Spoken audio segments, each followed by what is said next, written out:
Oh, yeah. I feel that.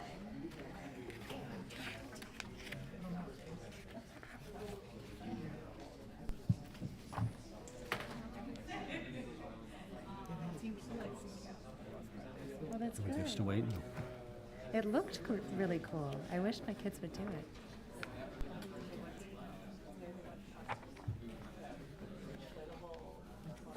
Oh, yeah?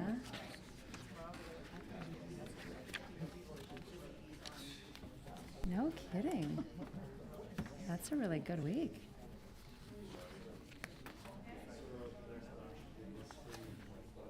Maybe I'll get them interested next year. Yeah. Meanwhile, they're I got him. going into the woods and building forts and He's gonna be in having all executive their friends session. hang out in their forts. You know what? That's good. Yeah. Oh. Shove them Ready? outside. Okay, we're ready to get started.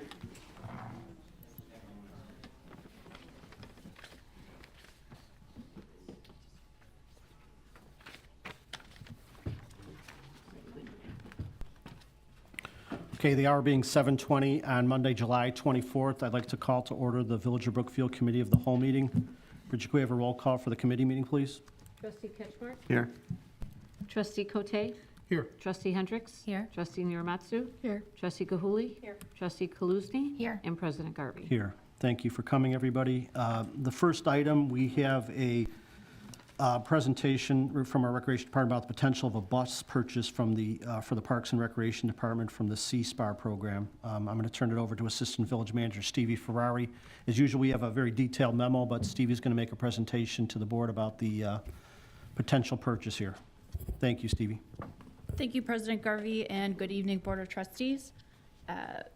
The memo before you was presented by our Director of Parks and Recreation, Luke Gunderson. He unfortunately could not be here this evening, but I'm happy to walk through our memo.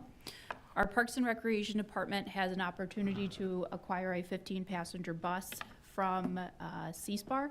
C-SPAR is the Special Recreation Association that Brookfield is a member of, and it does service 9 other communities.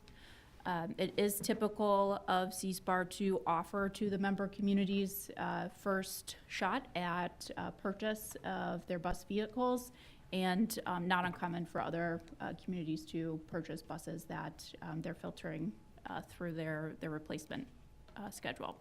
This bus is a 2014 Chevy Eckhart coach with 61,000 miles. The bus is in good condition and does have a lift for wheelchair accessibility. Good condition was also supported by our Brookfield mechanic and chief mechanic, who had an opportunity to view the vehicle, drive the vehicle, and they have said it is in good condition as well. The next few slides are just showing the vehicle itself. This is a exterior photo of the lift. Some background on vehicle through the Parks and Rec Department. The Parks and Rec Department has not ever owned our own vehicle. Programming is serviced currently either through lending of our current C-SPAR vehicle. Their Eagles program, the adult special needs program, is held Monday through Friday here on site, 9 a.m. to 3 p.m. And during the before care hours of camp specifically, or before and after school care, they do let us use that vehicle from 6 to 9 and 3 to 6 p.m. for before and after care for both camp and school year before and after care. So we do not own our own vehicle. The one we currently utilize does not have a lift as well, so that makes this bus opportunity a little more unique to what we currently utilize. Next photo shows the exterior, front and back. Proposed within the memo is first year expense of wrapping that vehicle with village logo and Parks and Recreation verbiage. Similar to what you see on the back and front of the vehicle now with C-SPAR logo. interior of the vehicle from the front and the back. It does have seatbelts, and again, that lift capability. Within the memo, it does highlight how this vehicle would be used. So not only for before and after care programming, without having to go through handing off of the vehicle for the Eagles program, but it would help us avoid rental costs through a bus company, which can run anywhere from $500 or more per trip. But with that lift, wheelchair accessibility, it does help us to serve a wider variety of needs within the community. And also specifically outlined in the memo, senior programming and day trips. So helping residents with any mobility issues in addition to our youth programming. Year one total expense is the purchase of the bus itself at a price of $12,000. The value assigned to the vehicle is $15,000. CSPAR has reduced that as a member agency to $12,000.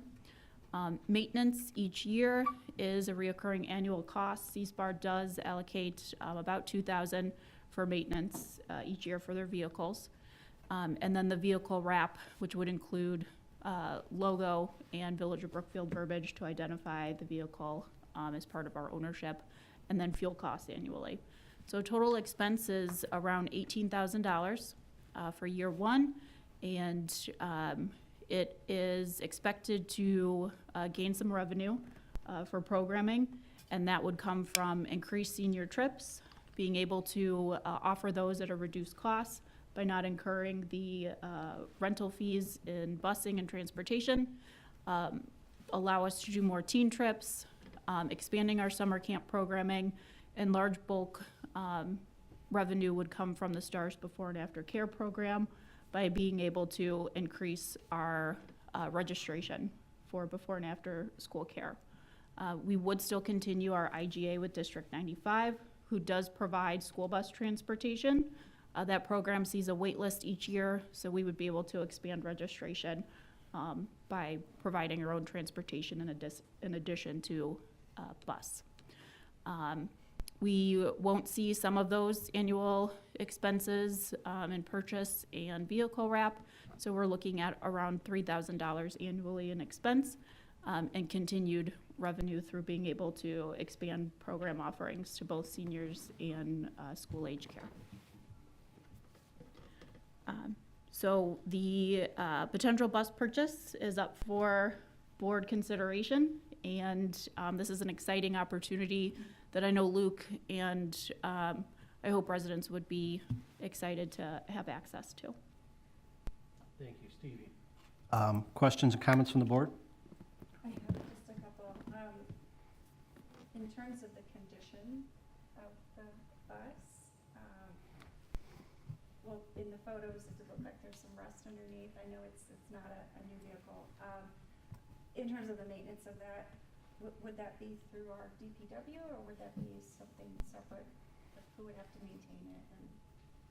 So most of the maintenance, again, our chief mechanic and mechanic have been able to view it, drive it, and confirm that most maintenance can happen in-house within Public Works by those mechanics. If anything does happen that we may have to contract out, we would access their regular services that they use for other fleet maintenance. And the drivers for the bus, and I think you mentioned that, like who, is there a special license they need to have, or who on staff? So there's no special CDL or additional licensing needed to drive the bus. It is what we currently do with borrowing. Each of the vehicles under CSPAR's care get a different name. So the vehicle outside is Yoshi. Our before and after care staff and camp staff are able to provide the transportation. So expense of employees for driving is incorporated into a program. For day trips specific to seniors, we would identify their staff in-house or employ an additional staff person if the demand meets that. Thank you. What happens with the current bus? Do we still use that? Does that stay here? They would, they're very gracious with us being able to access the vehicle. So there are times where we could, prior to 9 a.m. and after 3 p.m., still access that if needed. So it'll still be housed here, though? The old Yes, bus? Yoshi will still be housed here. And then Simba is the new potential vehicle that would also be housed here. So we would have 2 vehicles housed here at Village Hall, one under the ownership of C-SPAR and the other, if purchased, ours. What are the expected, what will the expected life be? I know it's not, it's a used vehicle. How many more years? I can go back to our mechanics in C-SPAR to see if they've ever had a bus vehicle that they've used for the duration of its life until it can't run anymore. I can get you that answer. That was some of my question about like the rust underneath. I just don't know, the severity of that. I mean, it seems like it'll recoup the costs pretty quickly, so just curious, like if we have this bus and it works out really well, what potential there is for future purchases.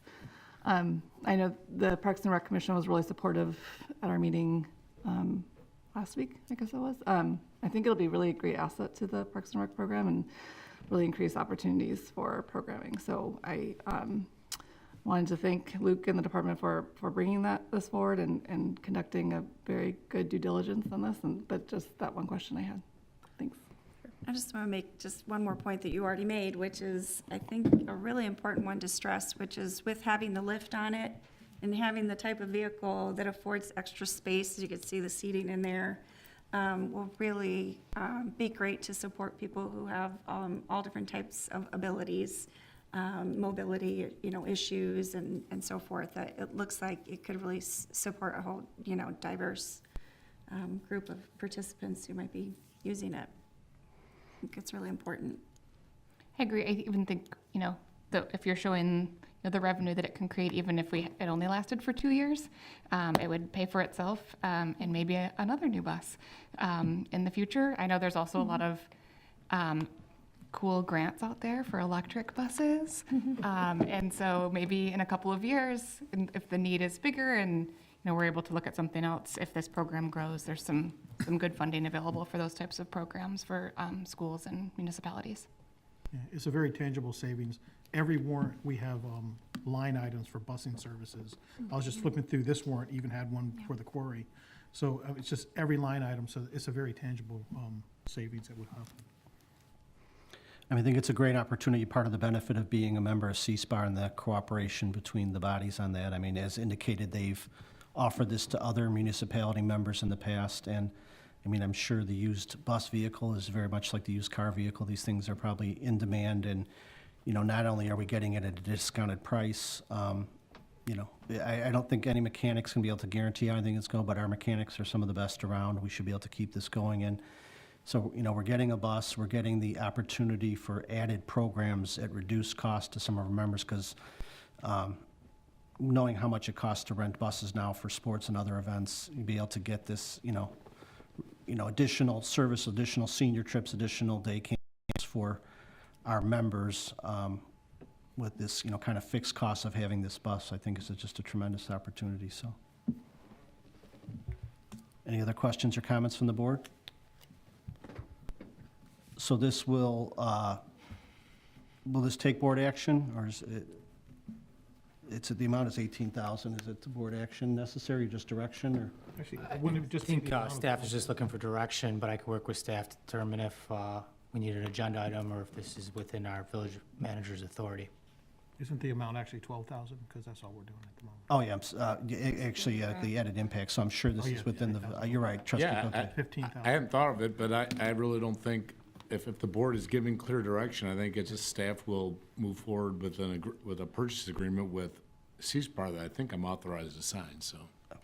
Is there a clear consensus from the board that we should staff can move forward with this? And if there is any documentation that requires board approval, please put it up right away. But And we will get back, trustee Naramatsu's good question about, we'll try to get some idea of a lifespan of a typical bus like this. Sounds good.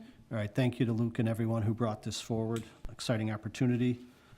The next item is discuss the restart of the electrical aggregation opt-out program for residential electric service. Doug, are you on this one? I am. So, back in 2010, Illinois passed the legislation allowing electrical aggregation among all the municipalities within the state of Illinois. At that point in time, the village was approached by a group from, it's called the Northern Illinois Municipal Electric Cooperative, or NIMEC, and they walked us through the whole process. So, as this slide says here, the village in 2011, in November, actually passed an ordinance that allowed us to enter into aggregation in what's called the opt-out program. Means if everybody in the village is in the program, they're automatically included in the program, but they do have the option of opting out. So that was what we have. It's a part of our code. For the first 2 years of the program for the aggregation, actually, let me back up a little bit. We did have to do a referendum. It went to the voters, and the referendum passed, 64%, showing a clear majority wanted us to get into the program.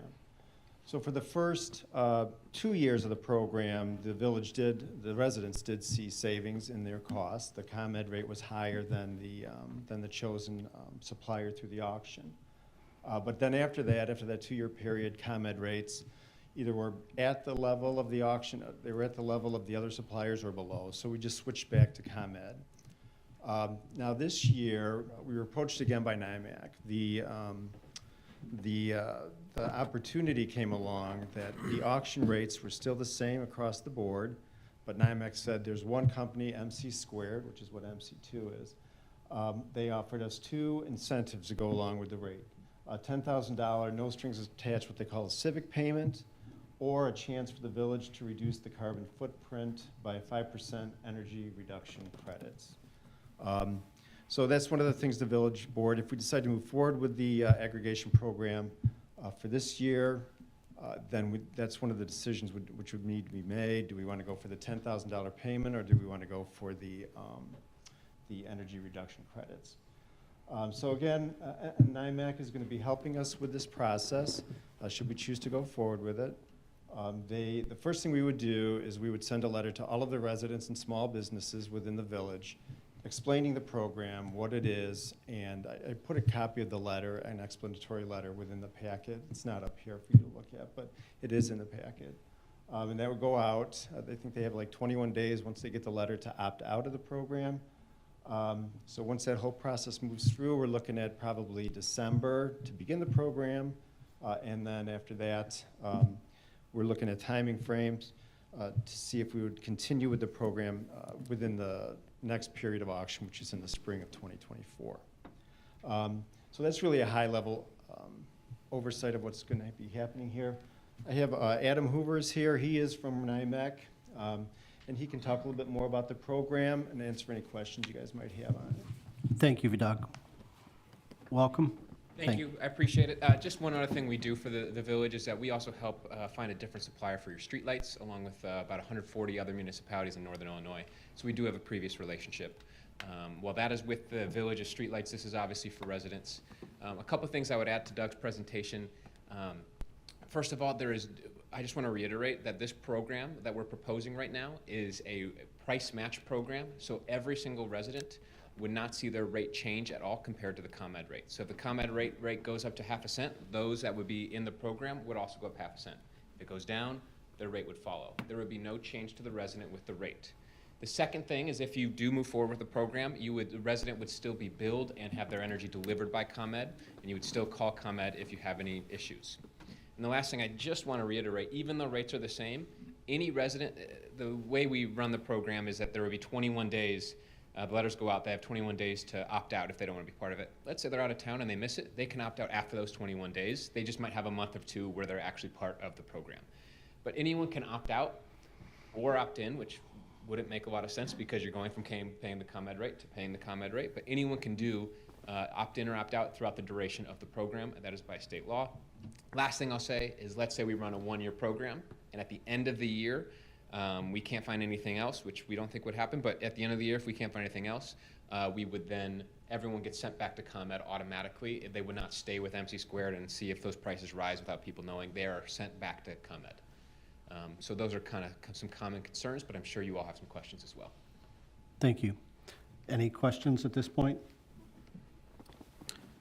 I have several. Yes. I have some questions that were submitted to me from some of our conservation commissioners, and we also have someone here in the audience too with a couple of questions. Sure. But wondered if families participating in community solar need to do anything because their contracts say they have to stay on ComEd and can't have a alternative supplier. Great So would they question. have to be notified differently that they need to opt out in order to This keep program their- now, so a year ago it didn't, and that was an issue that we had. I'm on community solar. I should recommend it for everyone personally. It's a great program. If you get a good supplier, you get 20% off. It's awesome, and you support solar energy. Last year that would not be the case, and they would run, butt heads.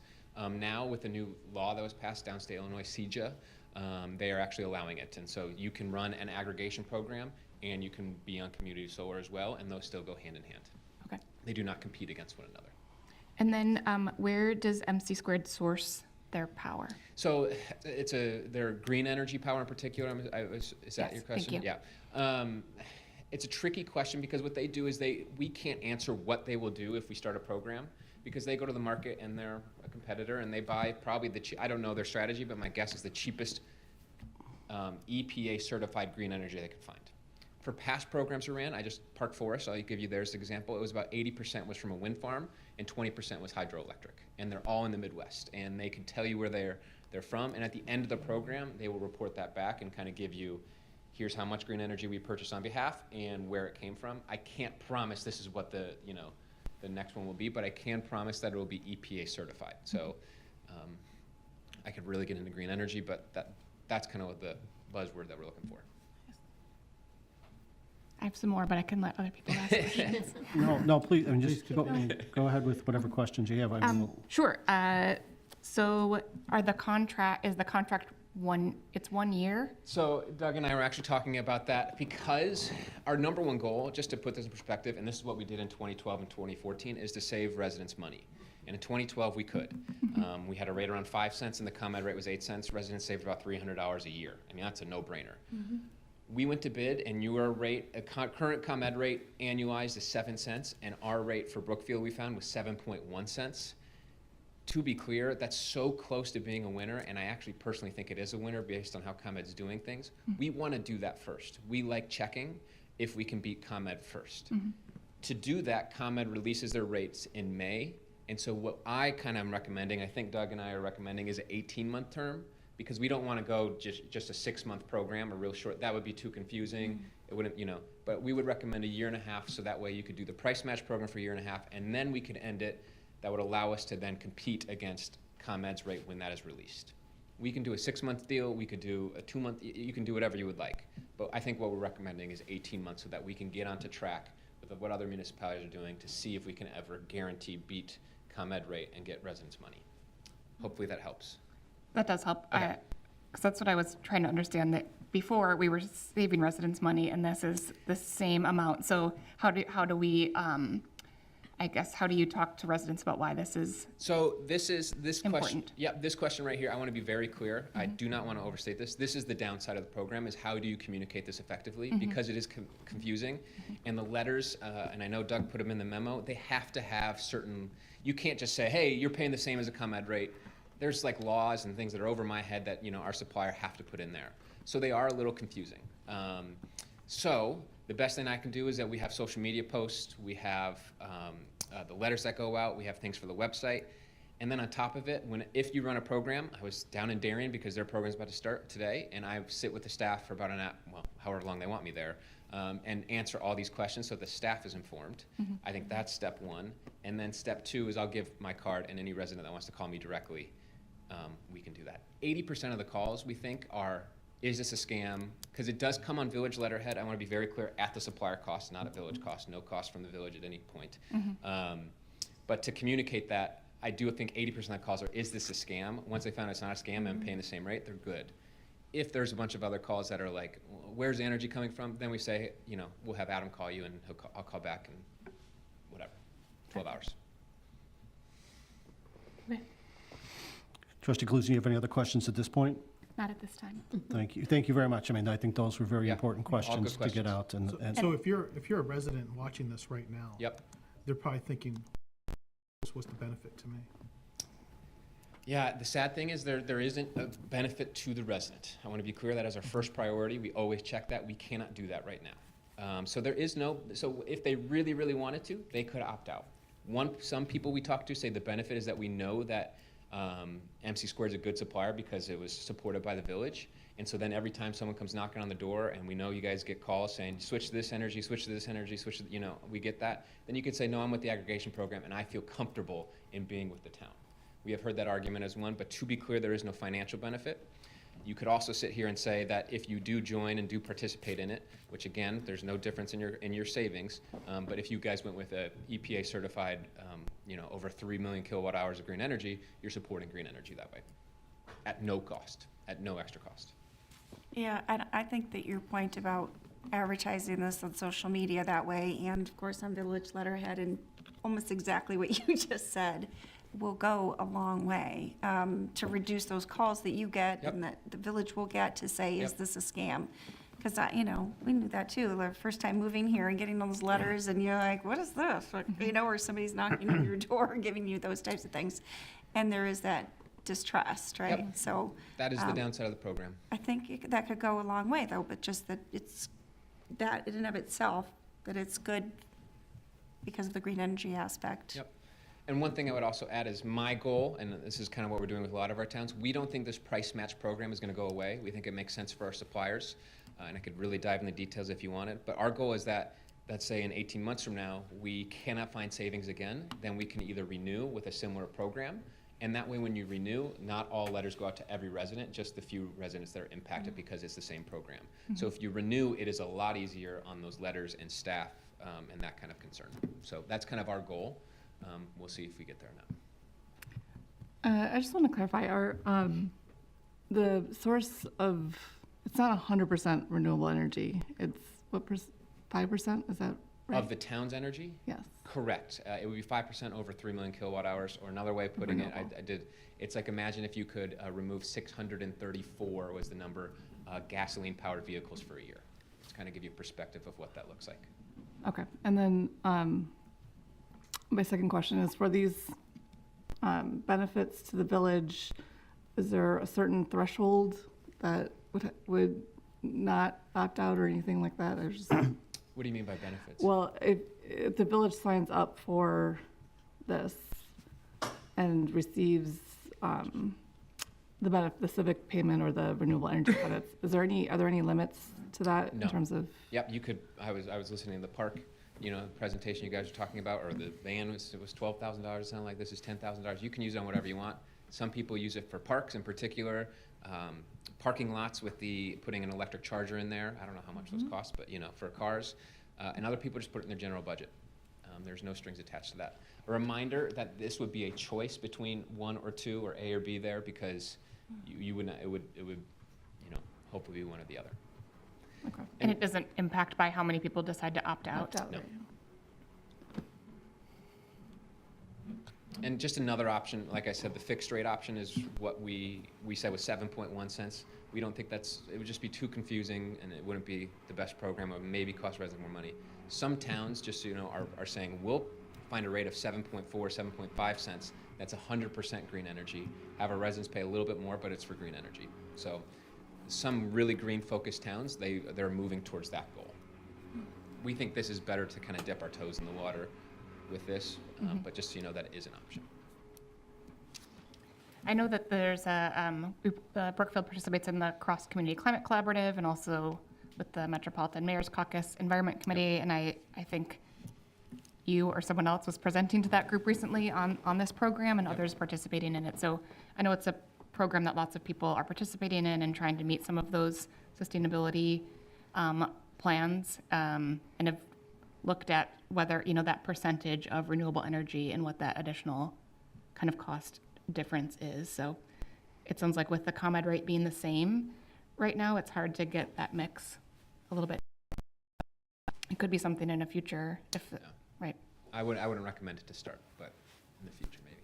I have one other, Keep them coming. I'm going to read this one directly because it's very specific. Great.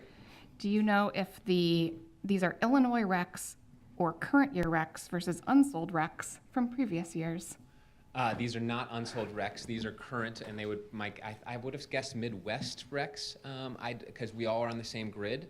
I haven't heard the term specifically Illinois recs in that term, so they do come from the Midwest grid. We share an energy grid with Minnesota, Iowa, a bunch of other Midwestern states, but it does come from the Midwest, Okay. Not specifically Illinois. Got it. Thank you. Thanks for listening to my additional questions.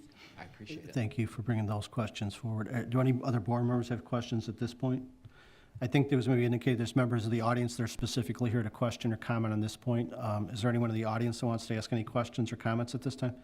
If I could just ask you to come up to the microphone, if you could just step aside for a second and just give us your name so everyone can hear you. Thank you. Hello, I'm one of those conservation commissioners. My name is Kevin Leodin. Thank you again for the presentation.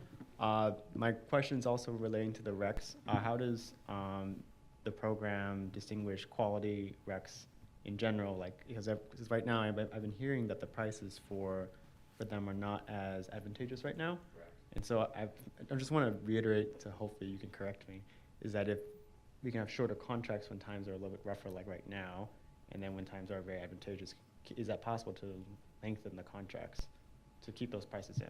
Yeah, so two things I'd say is that these are, can you guys all hear me? Yes, yes, thank you. These are EPA certified recs, and so that, we could find cheaper recs, but they're not EPA certified, and we've actually talked about doing deals like that, but it's just, you don't know where the green energy is coming from, which leads us to be a little, there's a lot of conversation about what's a good green energy and what's bad green energy. So these are EPA certified, so that's kind of that's in the contract. And then the second thing, we could do a shorter term deal. I just think that would then, if we did a 6-month program or something like that, then I'm back here in 6 months from now and we're discussing what option do we want to do. I think it creates a little burden on staff, but yes, in the future, our goal is that we used to do 2-3-year deals pretty consistently. Now we're suggesting a lot of 1-year deals. Absolutely. No, as many as you want. Thank you for. Sure. And then for the referendum part, then, so it sounds like to me that if the contracts, let's say, change in time period, that we still only need one referendum. Is that how it typically works? The referendum from 2011, I think it was, still applies for forever. Oh, really? We would not have to vote. Residents would not have to vote on this. If board gives approval, then they could. Technically, I don't want to speak. There's other processes. Yeah, I don't know what those processes are. In the process, if board gives approval, my guess would be at the next in the middle of August, then you guys could move forward with the program. It takes about 3 months to really get started because of letters and a bunch of other things that get out. But the way we have it with the referendum, all you need is board approval. Okay. Okay. Sounds good. And then I think then the last question is for the two options there. Yep. When I was talking to Urbana's sustainability person about their aggregation, they also mentioned, I'm not sure this is what counts as option 1, but if let's say the times are good and there's a big price difference, that one can use that price difference to not only save residents energy, but then also some of that money saved to then put into a green fund or any other fund. Yeah. Is that? So pretty much, they don't run the same program. We're kind of proud of the fact that we run this price match program. In the Urbana program, you're saying residents are going to get a rate of 6.5 cents. And then what we'll do is we'll actually raise the rate to 6.6 or 6.7 cents, and our supplier will give $10,000 to $20,000 to our municipality. In that situation, I'm going to give my opinion here. Those residents are kind of taxed with that money. We don't like that program. I personally feel like that's a tax on the residents. What this program does is it guarantees that the residents do not change from the ComEd rate. The raises or lower. This is the price match program is what we call it. So there is a situation where if you ever do a fixed rate program, you could find a rate of 6.5 cents and charge them 6.7 cents, and the village gets $30,000 on that. But in our opinion, that is taking savings away from residents and giving it to the village, which I personally do not. I understand. You can imagine the people in Urbana have a different opinion. So, that's all my questions for the other option. Thank you so much for, again, all the questions are appreciated. I have one additional question just about the timing. Yep. You said right now the rates are the same, so it's 7 cents and 7 7.1. cents, 7.1. Yep. But if we sign up for it in August and then we're not starting it until December, is there any opportunity for that to change? Yeah, see, this is the whole, you're doing my job for me, right? And I've thought about this. So this is the problem we run into because ComEd released their rates from May to June, so June to June of every year. And so we'll find out in spring. Let's say we get it lowered down to 6.7 cents and we can only run a 1-year program. Well, then there's 6 months where we're guessing at what next year's rate will be. And so then we're saying, hey, we are thinking we can save you money, but the last thing that I like doing is finding a program that causes cost residents more money, because then the staff gets calls and then I get the calls and then everyone's mad at me. So then we're in that guessing game of, okay, the rates dropped to 6.5 cents, but we don't know what the ComEd rate's going to be to see if we can guarantee savings. That's why we're recommending trying to get on that kind of May renewal path. Any other member of the audience have questions on this specific topic at this point in time? Doug, you, in your memo, I think you said, we could approve this at the August 21st meeting. I think the board meeting is August 28th. We're second and fourth Mondays. But that doesn't affect the timing No. of the decision. We're not on a deadline that. No. So if we didn't address this until the August 28th board meeting, we'd be okay, because we have canceled the first meeting in August. I've already explained the deadline or the timeframes to the Hulu, and they are on board with us for that. Okay. It just gets us into that weird renewal phase, but that's why I recommend an 18-month program or whatever it is to line us up with that program. How many times it has to be. Any other questions or comments from the board? All right, so we'll put this up for the August 28th meeting for the board to digest what we've received. The questions and memos and presentation were very helpful tonight, and then we'll make a decision on August 28th. I will say I appreciate the questions. A lot of times they're boring questions. These were great questions today. Not all the time we get these, so thank you. Thank you so No much. problem. And Conservation has a meeting tomorrow night, so I can discuss it there as well. Perfect. Okay, the last item we have for discussion is concerning the village's lead water service line replacement policy. I'm going to just, Tim, you going to take the lead, and then Derek, or Derek going to go right into it, or? I'll just say a few words and I'll turn it over to the village engineer. This is really an update. We've come to the board twice in the last couple of years. First, before we even knew that lead replacement was an issue, we came to the board in 2021, really just focusing on talking about the need to replace water mains. As Derek will talk about in a few minutes, about half our system is over 100 years old, and that's not a good combination, age and water mains. And so we talked about a program to replace water mains. It looks like I tell a few jokes until the projector gets back going again. So the board granted a rate increase a few years ago for water main replacements, only to find out then the state comes and adopts a law that says, well, when you replace water mains with lead lines attached to it, you need to ensure that those lead lines get replaced. So last year, staff and the village engineer came to the board, and the board approved a rate increase and a policy for lead line replacements. That policy was in your packet, and we are here basically to provide an update. There was several pieces of information we didn't know last year at this time. We didn't know how many lead lines we thought we had in the village. We now have a better idea of how many lead lines as a result of the MTU replacements. And part of that was getting in people's basements to put the new MTU in the water meter. So we now have a survey which shows actually that we're probably significantly less number of lead lines in the village than we thought previously. So that's a piece of good news. The bad news is last year we were hoping that the state would continue to have a grant program where they would forgive up to $4 million in grants for this purpose. So the village board said, well, yeah, go for the grants. Let's go for the grants. Well, that doesn't exist anymore. So there is no more loan forgiveness from the state. So staff is going to, Derek is going to talk about that. And if our projector ever gets up and going, we're going to have a robust and exciting PowerPoint presentation to share with you on this entire program. So you have a very detailed and thorough memo from Derek Treichel in your packet, and if this does not work for whatever reason, really the PowerPoint just supplements and summarizes what you already have in your packet, which I trust Derek. Is the Derek memo. paints a picture with his words, so I'm sure we Oh. can move on without the, Derek does and I don't. Is that what you're suggesting? Derek, you want to go ahead? I believe that is what he was suggesting.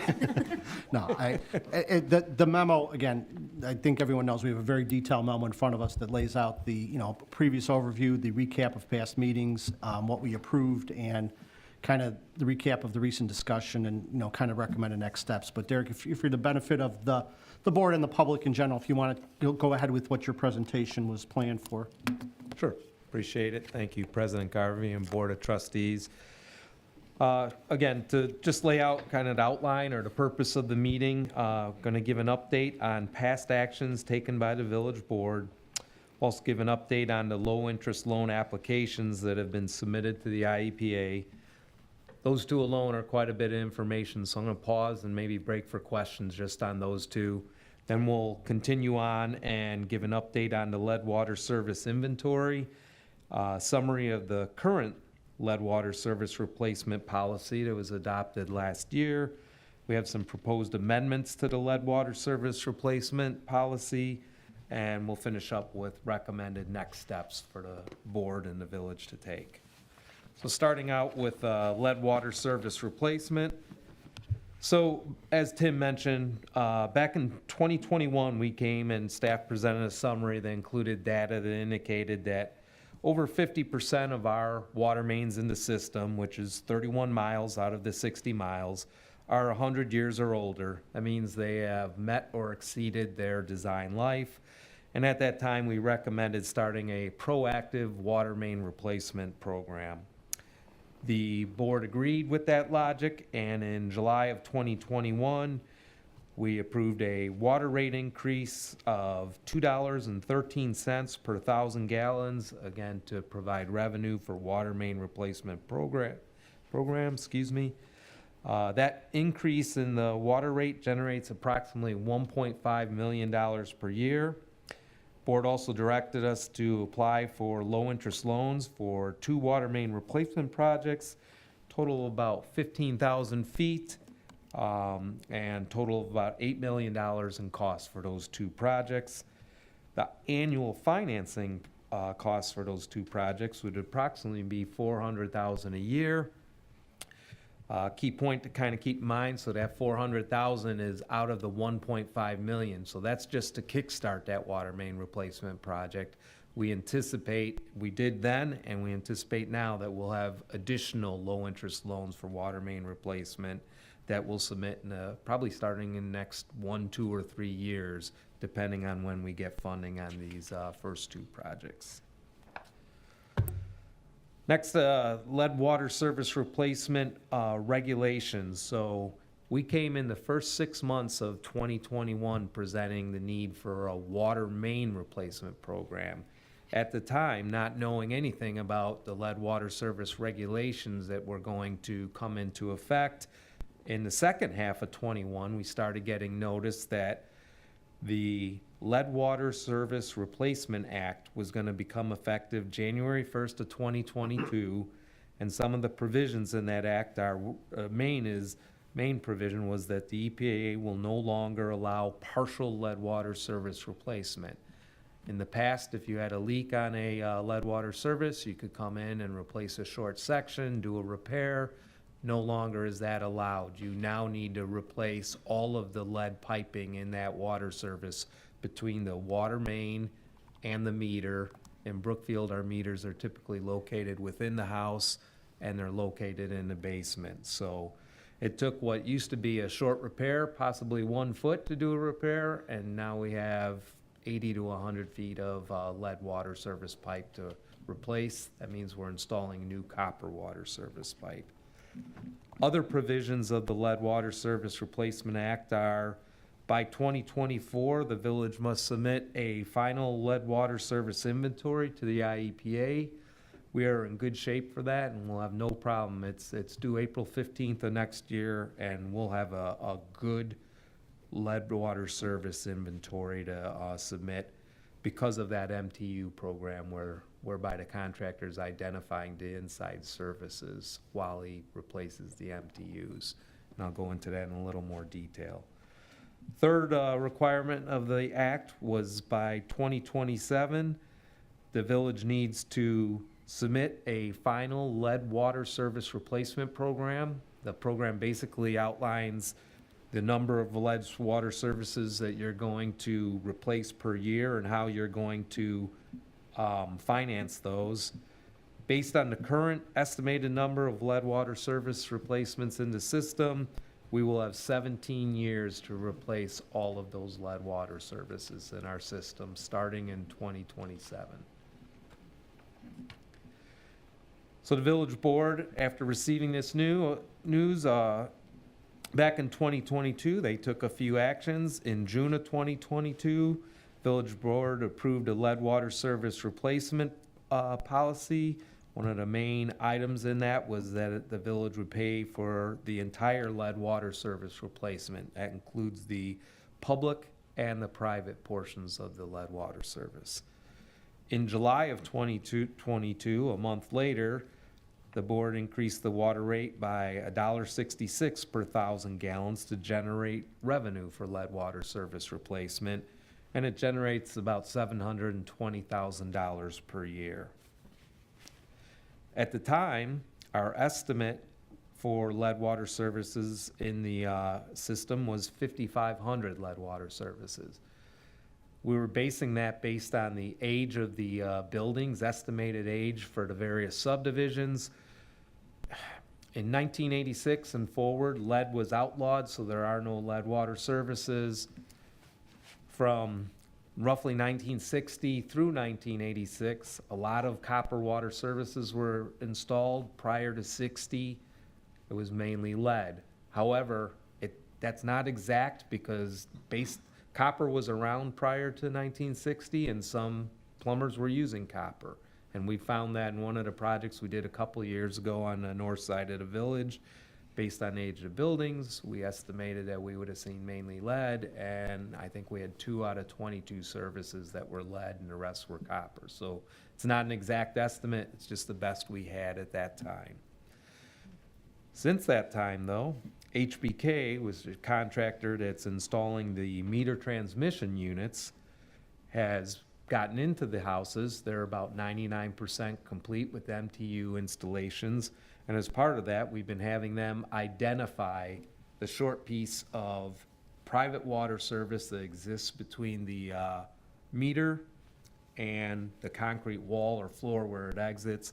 I have a beautiful picture that I brought here to show you folks and describe that. But I think you guys are all familiar with it. Use your words to describe it.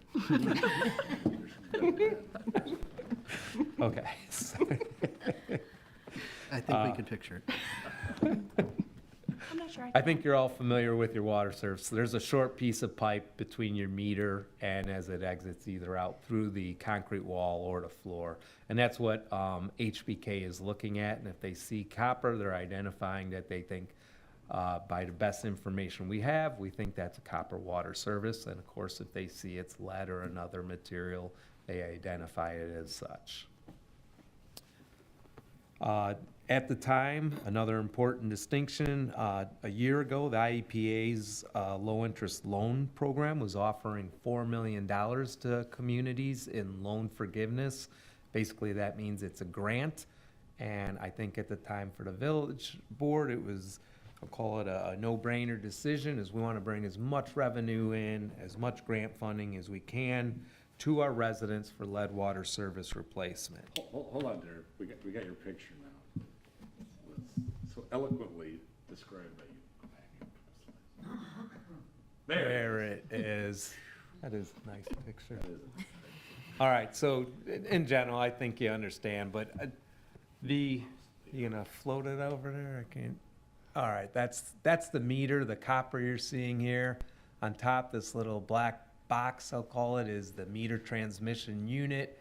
And this short piece of piping, which is usually 3 to 5 feet, is the portion between the meter, and this is going out to the parkway, what they call the Buffalo box or the B box. And this is what's been, what HBK identified is looking at this piping to determine if they felt the private water service is copper, lead, or other material. So, you're gonna run the rest of the presentation?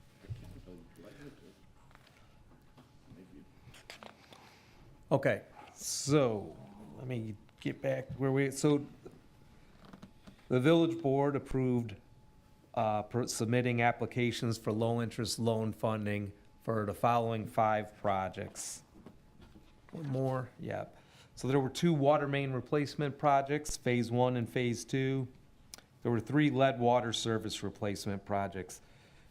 These are classified per the EPA because they use different funding for the lead water service. They're considered separate project per the IEPA, but when we bid them, they don't necessarily have to. But lead water service replacement Phase 1 are just the services that are disturbed by water main replacement Phase 1. Same with Phase 2. And then the one project we did have is lead water service project Phase 3, which is a standalone project. If you go to the next slide, we'll get into a quick little summary of those projects. Phase 1 water main replacement, 8,200 feet of water main being replaced, about 4.1 million. And there were about 167 lead water services that would be disturbed, about 2.4 million. I'll make a point before we leave this. We estimated very conservatively, that is all the services that will be disturbed with that project. So we don't anticipate all 167 are going to be lead, but we applied for that because we can come down in funding. So we actually assume based on what we've seen. So instead of 2.4, the likely lead water service costs will be more in the range of 1.2 million. That's just a exhibit showing the various locations. I know it's a small scale, but there were 9 different sections of town that we identified priority water mains to replace. That project, by the way, is under design, and we're actually ready to complete that this year and apply for permit later this year.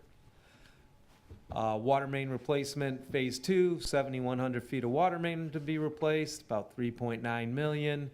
About 248 services, again, that's all of them for about 3.6 million. Would anticipate actual number will be about half of that number. And then the third, there's the exhibit showing the various locations where the water mains were replaced with the Phase 2 water mains. And then the third is lead water service replacement Phase 3. I'll go into There's 2 phases to the project application I'll go into in a minute because it looks like we're applying for a lot more money than we actually are. But Phase 3 included replacing approximately 1,200 lead water services. I'll show you the area of town it qualifies. It's a little under 17 million, and total for all 5 projects is $31 million. What's important to note is this is the information that was included in the project plan. If we go to the next slide, that's the area of the village. It's not the entire area of the village because we had to get historical environmental clearances on the area that we wanted to replace these services. So we stayed away from Salt Creek. There's a buffer. We would have needed wetland clearances. We didn't have time to get those. We also stayed away from the historic train station because we would have needed historic clearances that we didn't have time to get. That doesn't mean in future applications that we won't go, we intend to apply at an earlier date for our next project plan for lead water service replacement.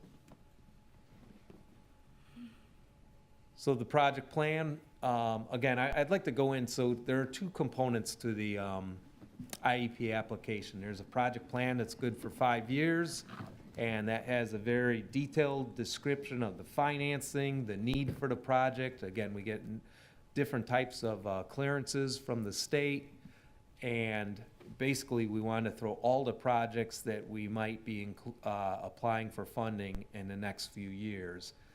The second component of the application is what's called a funding nomination form. That's a two-page form that mainly gives the estimate of cost for each project. So we did not apply for 31 million with the funding nomination form. We did apply for $31 million. We got clearance on $31 million of projects over the next 5 years with our project plan.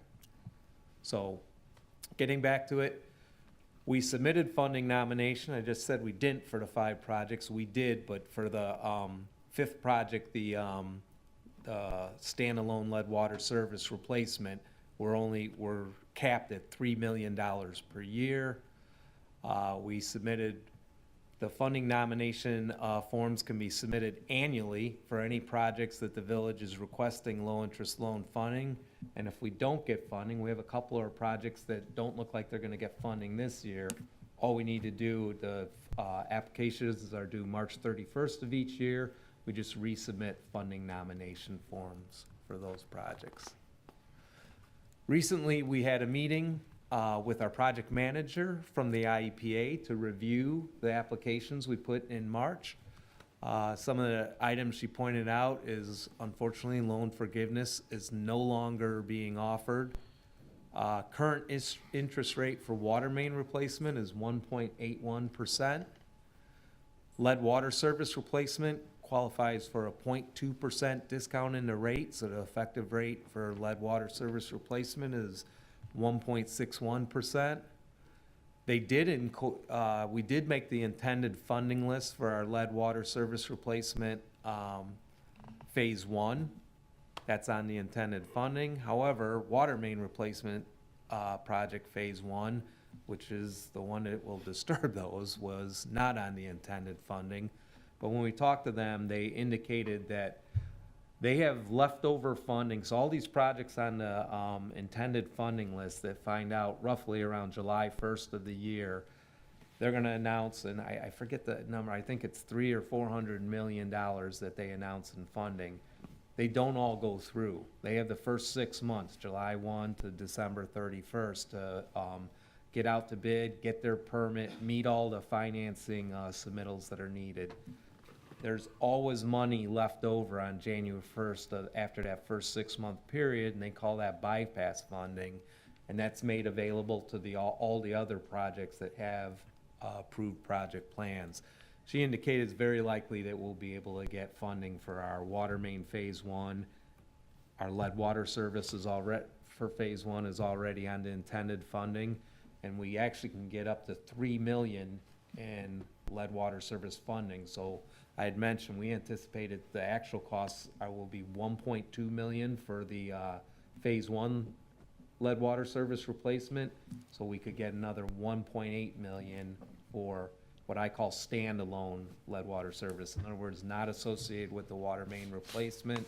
We can just start proactively replacing some lead water service. If there's bypass funding available, I mean, is that like awarded on a prorated basis for the other municipalities that are ready, or will we likely get the full amount we need to fund the project? She indicated she thought we could get the full amount. She Okay. indicated she thought we could get the full $3 million and we get the full amount for the water main replacement. Okay. Not all the other projects have approved project plans. There were probably a list of 50 of them that didn't get their project plans approved, so they're ineligible for the funding this year. And the ones that have, if they're not ready either with a IEPA permit or with there's quite a bit of funding documentation that has to be submitted. So I think she stated that they didn't use all the bypass funding last year, to give you an idea. So I'm feeling somewhat confident that we may be able to get all of the funding that we applied for phase 1, water main replacement, service replacement, and then max out on that $3 million for lead water service replacement. So we have some recommendations based on that recent conversation, and one would be to work with the IEPA manager to receive the bypass funding for the water main replacement phase 1, all the lead water services that would be associated with phase 1, and a standalone lead service replacement up to the $3 million cap. We would work with them to try and get award in January or February of 2024.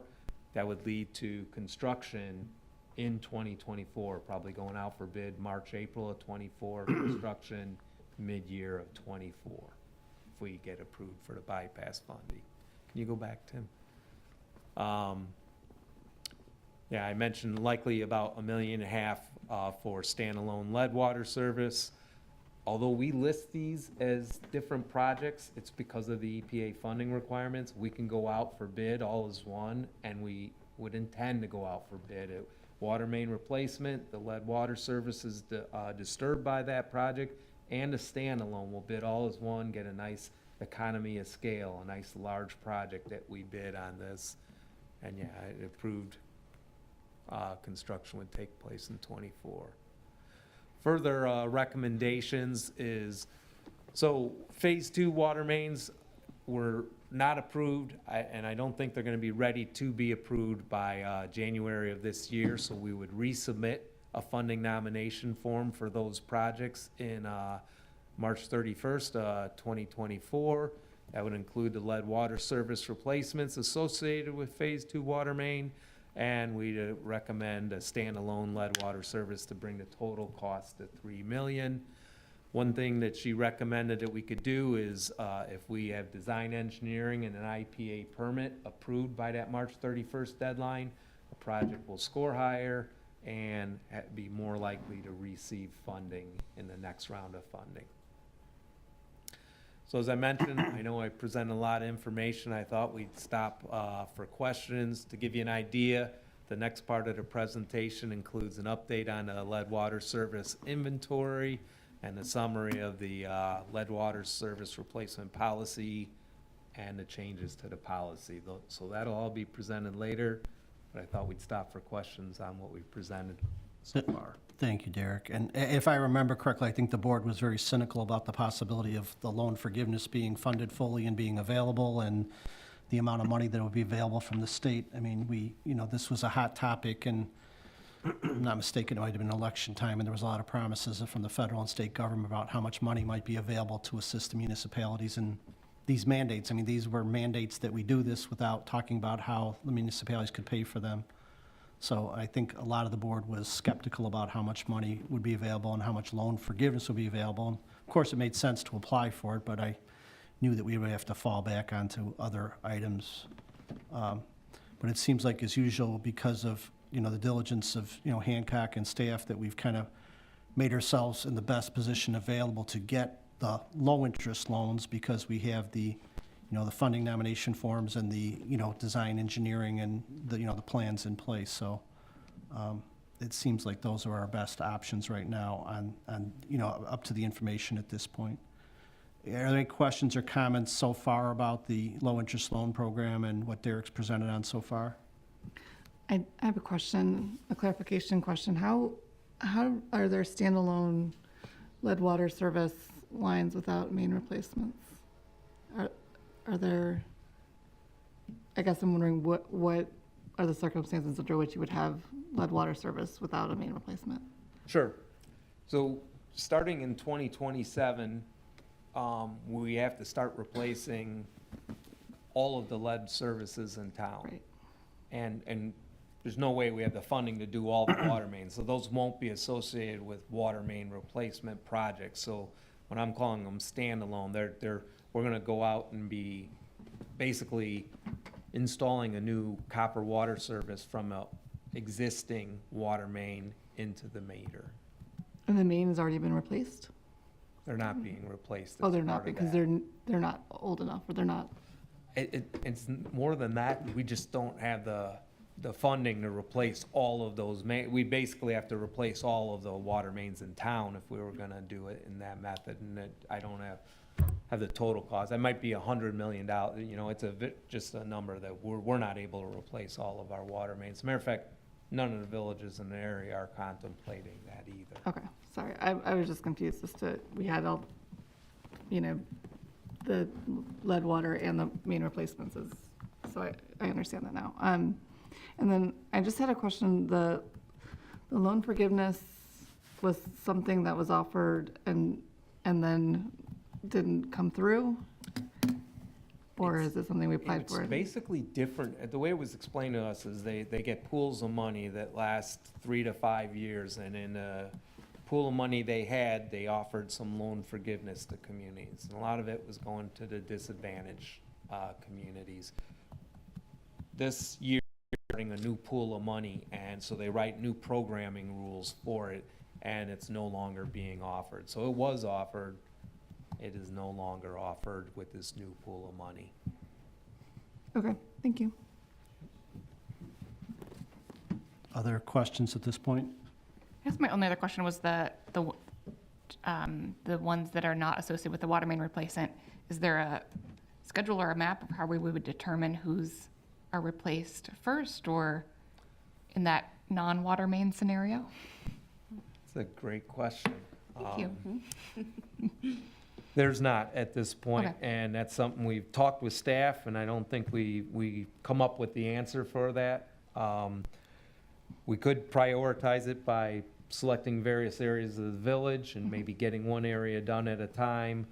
But we don't, I think at this point, I don't have an answer. I don't think. Well, we would, stay tuned, because as the presentation goes on, we know we have a fair amount of leaking private lines, so we would certainly start with those. There's about 50 or 60 of those, so we would start with that. Great.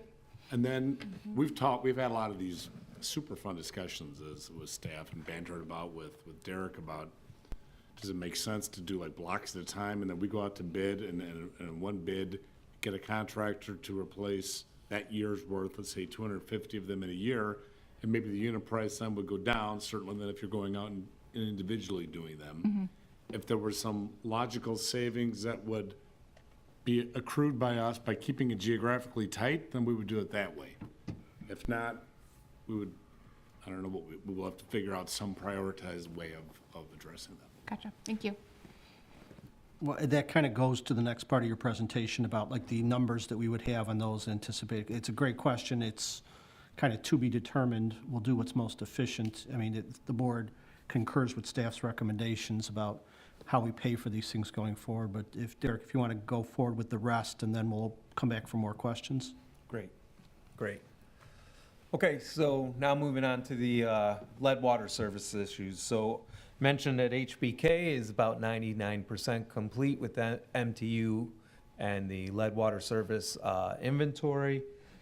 Put this chart together. I won't go through all the data. The important numbers to me are there's a total of about 6,784 services, and of those, 3,176 have been identified as lead, galvanized, or unknown.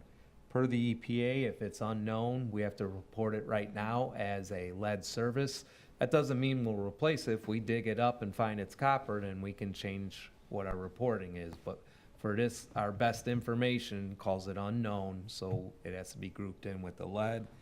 You can see that's about 46.8% of our total services. It's come down quite a bit. We were initially a year ago when we admittedly a conservative approach based on the age of the buildings, we were closer to 80%. So some of the good news is many less services, which means the costs are less than we were initially anticipated. Put some thoughts together on a financing approach for the lead water service replacement. Important note, I think I mentioned earlier, but if we do use EPA low-interest loan funding, the village must pay for the costs of the entire lead water service. In other words, we can't ask the residents to pay for the private portion of the lead water service. So some other communities that are maintaining that they're gonna keep with their ordinance, most ordinances say the resident's responsible. That means they're not able to get the low-interest loan funding for those services.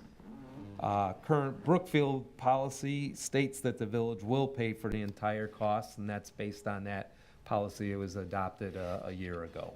So we anticipated that because we intended to go out for low-interest loan funding.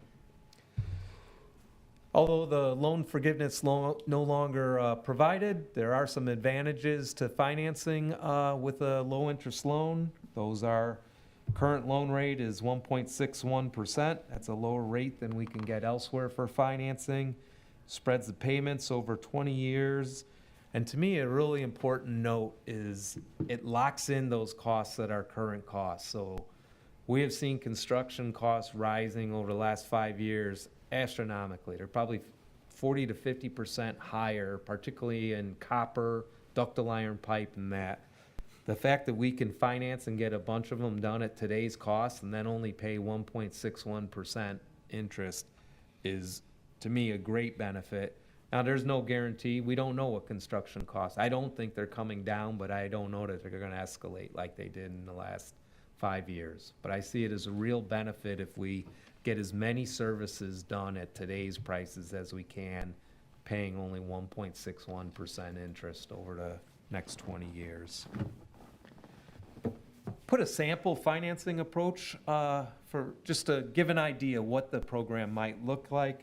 So if we can get a maximum, this assume we get the $3 million annual loan, and we can replace about 250 lead water services with that money. The annual payment on that over 20 years is $175,000. So if we got that for each of the next 3 years, and I chose the 3 years because that leads us up to 2027 when we have to start replacing the lead water services.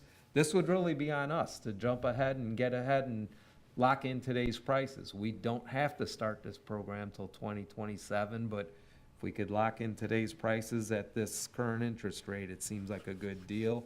But bottom line, we'd spend about $9 million in water services. We'd get about 750 of those replaced, and annual payments would be accumulate to $525,000 a year.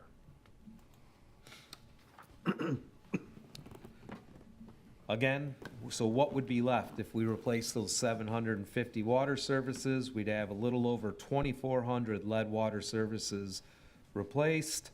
We have 17 years to replace them, which ends up meaning we would replace them all by 2043.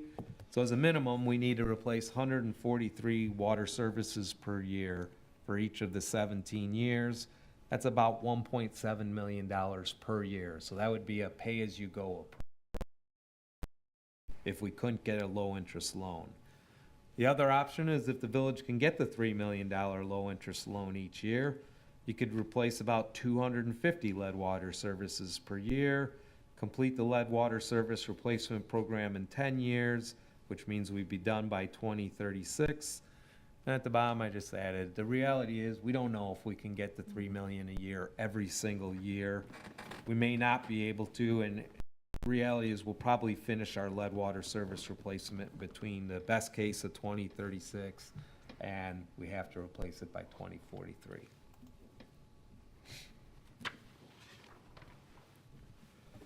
So staff recommendation is to continue applying annually for maximum amount of EPA low interest loans for lead water service replacement. It's currently $3 million per year. Again, that could go up, it can go down. It's $3 million per year this year, and I think it'll stay that way for 2-3 years till they exhaust this current pool of funding, and then they may make up new rules for the next pool of funding. The July 2022 water rate increase will pay for about 1,000 lead water services if we're financed through the EPA. So what that means is we have another roughly 2,400 to pay for. That means we should acknowledge that there's going to be additional water rate adjustments that will most likely be necessary after 2027 to pay for the financing of the remaining lead water services. Want to give a quick summary of that current lead water service replacement policy, again adopted June of 2022. Couple of items that point out that it added a lead water service component to the water rate. In July of 2022, it was $1.66 per 1,000 gallons that was added. It states that the revenue generator will be used to leverage grants and loans for lead water service replacement, which is what we've been doing. And it also states Finance Department will review the rates, charges, and revenue annually and make adjustments to the lead water service rate as appropriate. As Tim was saying, we had some lengthy discussions on which types of amendments we want to make to the lead water service replacement policy. And mainly they have to do with what type of lead water service replacement the village will finance and pay for. And there's some situations where we're recommending that the village would not finance and pay for. So start out with the ones that the village would pay for the costs of lead water service replacement. First is leaking lead water service on the private side. Second is leaking lead water service on the public side. So regardless of where the leak is, the entire service has to be replaced. Village would go ahead and pay for that lead water service replacement. Also would pay for lead water service replacement as part of a water main replacement project. You know, it's our work that generates the need for that replacement. There have been 3 to date leaking lead water service replacements that were paid for by the property owner. And this came after that lead water service replacement was put into effect. Seemed to keep it fair that we would reimburse those 3 residents for their costs. Say the date, on July 1st, 2022. On July 1st, right. After So, July 1st. As long as they obtained a permit for the work. yes. Okay. Yes. And looking to the future, one of the things staff added is we'd also pay for lead water service requested by the property owner. So, and what we're trying to say, it doesn't mean there has to be a leak. If we go out and proactively, we have a loan and we proactively replace it, that'd be a service that we would pay for. There are 4 situations we came up where the village would not pay for the lead water service replacement. One was construction of a new house or building. Code already requires that they install a new water service, so that would be part of their construction costs. Second would be a substantial improvement to a house or building that requires a new, larger water service. Typically, that's generated by additional fixture count. That means they have to increase the size of their water service. If there was a lead water service replacement paid by the property owner and performed prior to the lead water service water rate increase on July 1, 2022, we would not reach back that far because that was prior to our policy going in effect. And as President Garvey mentioned, if you replaced it after July 2022, but you didn't get a permit, we would not be reimbursing those costs. Almost done. Wanted to give an update on the leaking lead water service. So since the lead water rate was increased on July 1st of 22, some leak surveys have been completed, and want to give a highlight of what we found. We have a total of 61 water service leaks that have been identified in those leak surveys. I think I mentioned 3 replacements have been completed, paid for by the property owners. If the board approves these draft amendments, those property owners would be reimbursed. We've had 15 temporary repairs that were made just to get the water service back in service. Have not replaced the entire service. If the board approves these draft amendments, those lead water services would be replaced and paid for by the village. And we have 43 lead water services that are currently leaking. Sounds alarming. It's not ideal, but I will tell you when a water service leaks, I've seen numerous that are just dripping at a fitting. These aren't all large. This is not like a water main leak. But we got 43 that are leaking. And if the policy amendments are approved, we would go out and replace those 43 and the village would pay for them. Next steps, first village board to approve a lead water service replacement policy amendment. I put some dates. I'm not sure it'll be ready and done. There may be more discussion, but we contemplated the August 28th meeting. Village board to approve design engineering agreement for the second water main replacement project, which would include all of those lead water services disturbed by that project. Again, at the August 28th meeting, with the hopes of having the EPA permit in hand by March 31st, 2024, allowing us to score higher on the project applications. we have those leaking lead water services. Number 3, we want to advertise for bids in September of '23 and go out for bid for replacing all of those leaking lead water services. Get those replaced as soon as possible. I added, we discussed, but we'll complete the lead water service inventory and submit by April 15th of 2024. And then we do intend to submit new funding nomination forms for the Phase 2 water main replacement, including the lead water service replacements. Those are due March 2024. Lots of information. If I could summarize kind of quickly, this is really continuing what the board wanted to do in the last 2 years with the water main replacement and the lead water service replacement. We've just got some new data that we wanted to present to everyone and make sure that the board still felt the same and wanted to proceed in a similar fashion.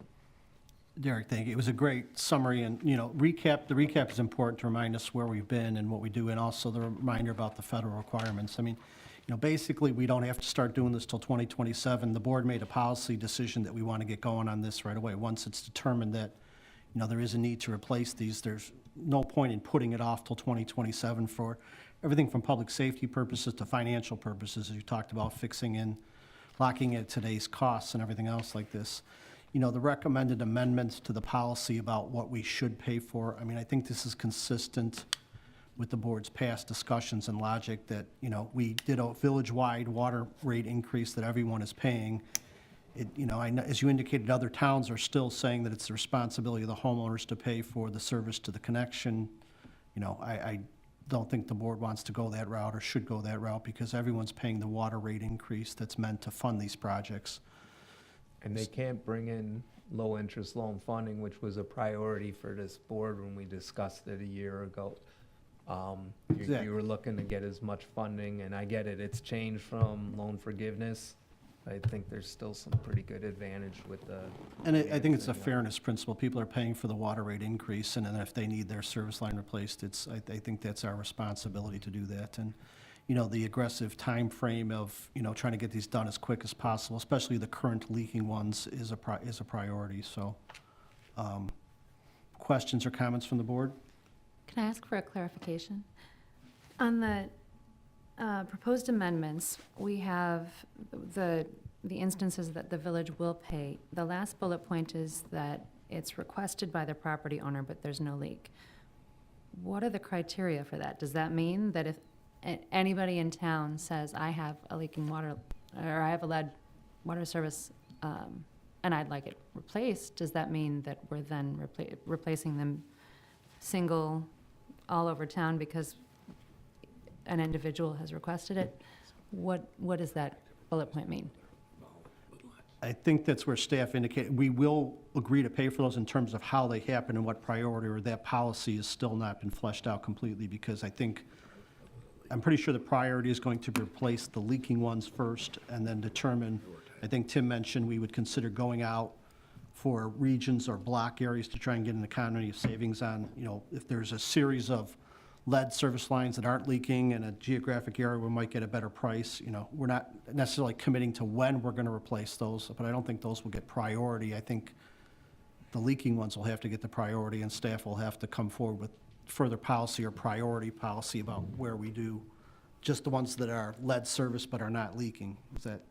That's correct. It could be just the wording, the wording, as Tim's mentioning, that the policy is going to state that we're going to pay for all of those, when they're not leaking, we're going to pay for lead water service replacement. What we haven't necessarily reached agreement on yet and are ready to present to the board is how you would prioritize those. Part of that's going to be based on how much funding we have available. In other words, how many services we can do. And Trustee Hendricks, that was a good point, and I noticed that when the slide was on, but Derek was doing such a nice job, I didn't want to interrupt him, but yeah, the goal is, or we think the policy the board wants is we're replacing all of the lines. Right. We'll prioritize them the way Derek has demonstrated them here, but if those that aren't leaking, those that residents aren't requesting, we have the inventory, we know where these lead lines are. Once we attack all of those, maybe in year one, we'll go back and start contacting those residents and saying, our records show that you have a lead line. We would like to enter your property and replace them at the village cost. Right. I wonder if we might want to revise that wording then, because it does make it sound like anybody who requests it, it'll just get done, and in which case, why wouldn't everybody in town raise their hands and say, okay, me? We're going to do all of them, but we're not able to do them at request, I would imagine. So we might want to revise how that's stated. Agreed. Yes. That was my question too. Thank you. And at request, you mean like within a specific time frame, right? It could be any time in the next 10 to. I mean, I guess the language of the policy has to be clear. I mean, I think it makes sense to replace the leaking ones first. Obviously, the ones that are on projects are going to get, as part of a water main replacement project, are going to get fixed.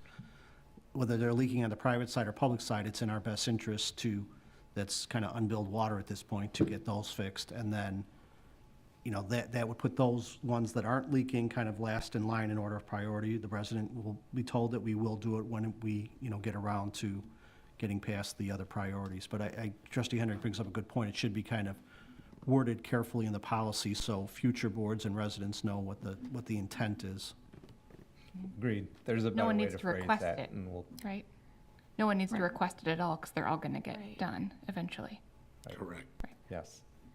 If the board Sure. agrees. What if an owner takes it upon themselves to replace their water line independently? Are they able to seek reimbursement at a later date if they're not on the schedule, or is that something you've considered? So you're kind of getting to why it was there was discussion at that when we all met together, is what if someone does that? What if someone's very proactive and wants to do that? Tim, I think that's just, I think that's what we have to work out between now and August 28th, is an approach to what we do once we've addressed all the leaking water services. And if we still have funding, how are we going to prioritize the ones that we do? And like you mentioned, what if someone does request? And I think we can all imagine if that's out, what's to stop everyone from requesting? We have to come up with some sort of a way to prioritize where we replace those services. Well, I think the request too is the request a reimbursement or the request to have the village do it? I think what her point was, they want to do it. They haven't done it yet, but let's say a young family moves into a house and they have young kids and they know they have a lead line. Now they call the village and say, we want our lead line replaced, we want you to pay for it. It's we have banter around the scenario. I mean, we're the government, and government means rules, and we have to come up with programs, and we got to be fair. We've got to be unapologetic's a bad word, but we need to be impartial how we come up with this. We haven't answered all those questions yet, but we will, I think, have to, and through conversations like this, those are the type of scenarios that we have to play out. On the flip side, we've talked more about when we're going to do this, and let's say you're a homeowner, you just don't want us to do it. Even though we're going to pay for it, they can say no. And if they say no and they sign a waiver that the IEPA, we're still waiting to get clarification on that, we are off the hook on those. And there will be those people that do that too, that just don't want the government to come and touch their stuff, their property. We've talked quite a bit about that. So there's scenarios that we know in the fine details of all these things, we'll have to come back and tweak. I think. That's the second time I said that today. Oh dear. Sorry. To your point, Julie, I think we want to clarify too that if a resident does proactively make this change, how we would consider reimbursing that, because they're not necessarily going to be getting the efficiencies and costs that we would be able to get. Right. They wouldn't necessarily be getting bids. Who knows how costly it would be. Maybe it's 3 times as much as what we could replace it for. So those are things we need to think about. If I can add something that hasn't been mentioned yet, for a resident proactively pursuing replacement, there is a permit requirement. So the intake and the site of that permit would be worked with community development and, you know, notifying the residents of this replacement program. So that there is a step with an intake of permitting that would allow us to address. So we need to clear up the policy a little bit before the August 28th meeting. In terms of going out for the design engineering, you know, we'd have a resolution or ordinance to go out for the design engineering at the August 28th meeting. Is everyone in favor of that? You know, we got to get these projects going to get them on the list for next year, so. Yes. Okay, and then after that, you know, advertising for bids would be part of the next step, but that would require first we approve the design engineering, so. In terms of Derek's next steps for the proposal. Thought I have for consideration is, we have those 43 leaking water services. Is if the consensus is that the village is going to for sure pay for the lead water service private and public portion, we could get started. That's a small bid package. I can give Tim an engineering agreement, but it's small cost. If we know we want to do that, do we want to get started now and be able to, maybe we can award bids in September, or we can wait till August 28th, but then we're going at it. I would personally like to see us move forward, just because, I mean, I know there's small leaks, they're very small leaks, but they are leaks where there's water that's being wasted at this point. So if there's fund, if we know we'll be able to pay for those with the existing water rate increase and other funds, it would make sense as opposed to waiting to, you know, come back. I mean, unless Doug or Tim says otherwise. I didn't mention this, so this is through Doug, but the water rate for the lead water service replacement's been in effect for a year. It generated about $800,000. Those 60 water services, if they're 10 grand a piece, that's 600,000. They could be up to 12. We have the funding, and Doug, is he still around? Yeah, he's in the bid. Yeah, we can do that. Yeah, so the funding is there, and quite frankly, we're gonna generate that amount again by July of next year. And even if we get the low interest loan, we won't be making payments till around July of next year. So So is there a consensus from the board to move quickly as possible to replace the leaking lead water services by coming forward with a bid proposal, putting it out to bid? I mean, Yeah. Yes, waiting another month as we know this is leaking. Right. There's a lot, so yeah, if we have the funds. is there clear consensus on that? Okay. All right. This was a lot tonight. It was important. It was a lot. Like I said, a lot of recap, a lot of summary where we've gone, where we're going. There's still some fine tuning to do, but this was it was a long conversation, but it was a necessary conversation. And we are ahead of the federal mandate, the federal schedule, and we need to be, we're just going to need to keep moving this forward. So thanks to staff for all the legwork on this, so. So we'll put what's needed up for the 28th, revisions in the policy, putting it out to bid, the design engineering, and moving forward with the bid packet for the leaking ones right away. All right, Derek, thank you very much. Thank you. Okay, that ends the items we have for discussion on the committee whole. I'll open it up to public comment one more time before we go into executive session. Is there any public comment on my right side? Hearing none, is there any public comment on my left side? Yes, CP? Real quick, I am CP Hall, 3837 Woodside, and the reason I come up here is because I'm not quite the worst-case scenario on this, but I'm a bad one. First of all, Derek's guy who came in and replaced my water meter recently undoubtedly reported I have a copper service. The only trouble is I have a copper service out to the Buffalo box. I still have a lead line going across to the main pipe. Not only that, I own the two Samuel Gross vacant lots next door to me, which gives me a 50-foot buildable lot. And I already have a Buffalo box coming across to the Village Parkway from the water line across the street. And I'll bet you that's a lead line service too. And they may not be on your counts, but I'm just cautionary tale here. There's liable to be more than you think there are.